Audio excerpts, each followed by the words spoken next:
Welcome to Not Milk Never Milk. Subscribe if you're lactose intolerant. You have the bottle, a spoon, and a small bowl. Start by shaking the syrup vigorously for 10-15 seconds to recombine settled cocoa. Open the cap and wipe the nozzle so flow is consistent. Measure 1 tablespoon portions into the bowl if you plan to blend or temper.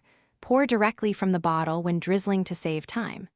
Once done, reserve the rest in an upright bottle.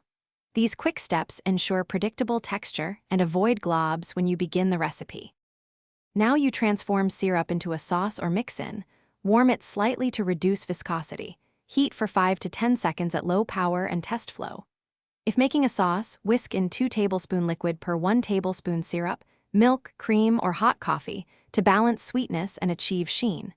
For thicker applications like frosting drizzle, add less liquid and whisk longer to avoid separation.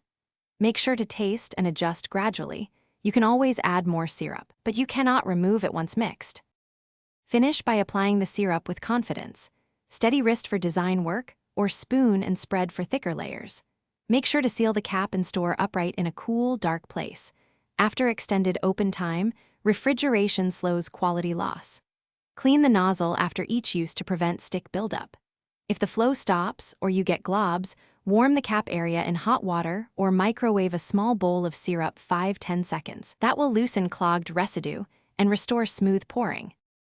Thanks for watching. If this was helpful, leave a like and consider subscribing. See you next time.